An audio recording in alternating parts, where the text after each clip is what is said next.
Now, there's been a lot of false information doing the rounds on social media. Fake news can lead to unnecessary fear. Media Monitoring Africa is inviting South Africans to report instances of suspected disinformation to its Real 411 platform. For more, I'm joined now by William Bird, the organization's director. Thank you very much, Mr. Bird, for your time. What is the source of most of the mis- or disinformation being spread on social media platforms at the moment?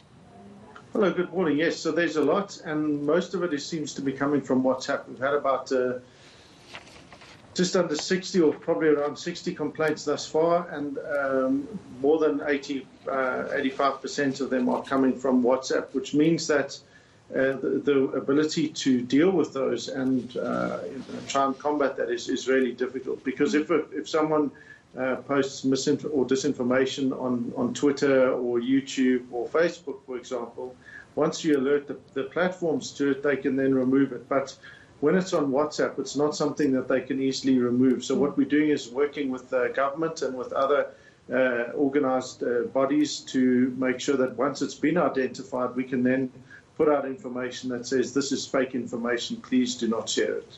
Well, we can understand why people forward on messages that might not be true out of fear and out of ignorance, perhaps in some cases. I'd like to find out more about what you think the motive is on the part of the people creating this content.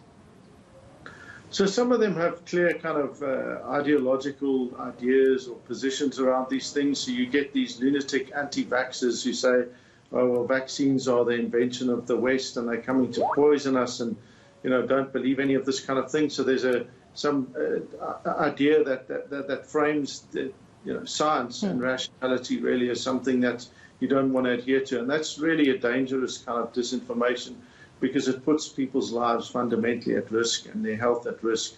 So that's part of it. Sometimes you get people that do it for money. So we've seen some examples where they will use statistics from the World Health Organization, and then directly below it they'll add in some nonsense and say, this is why you now need to urgently buy this special kind of medicine or sanitizer or whatever the product is that they're trying to sell. So they use it for commercial ends.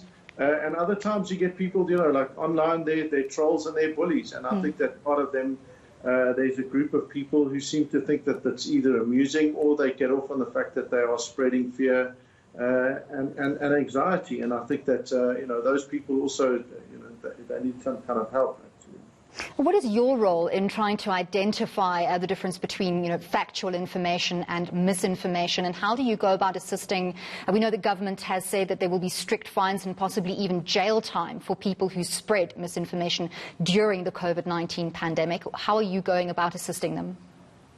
So I think there are a couple of things. The first is what happens when you submit a complaint on Real 411. It gets reviewed by 3 experts, a media expert, a legal expert, so a lawyer, and then someone a technology or social media expert. And once they've reviewed it, it then goes to the Secretariat, where it gets all 3 of those reviews are then looked over again by another lawyer.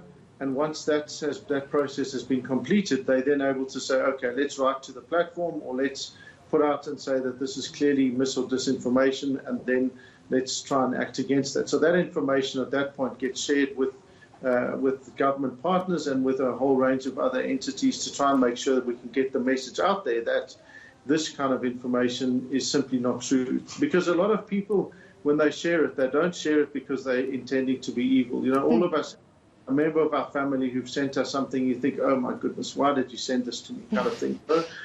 We all have that experience, and it's not because they're bad people necessarily, it's just because they didn't know, or they think that they're doing something good. So those people aren't at risk of being jailed. And the thing to do is to just think immediately. The moment you get a social media post, or WhatsApp especially, voice notes, be very, very, very wary of voice notes. I've yet to have any evidence of there being a legitimate voice note being shared that is actually from a concerned doctor or a real person who's spreading something. If you get a voice note, don't believe it, especially if it heightens your anxiety. News media aren't going to heighten your anxiety. So the key thing is, if whatever you get on social media makes you fearful, makes you angry, heightens your anxiety, don't share it. It's like washing your hands. Wash your brain for 20 seconds, allow yourself to reflect, go to a news channel, check on ENCA, are they reporting it? If not, Okay. check it on another one. If they aren't, chances are you shouldn't be sharing it, and then report to Real 411. Great. And just give us some kind of an email address or a link where people can get hold of you.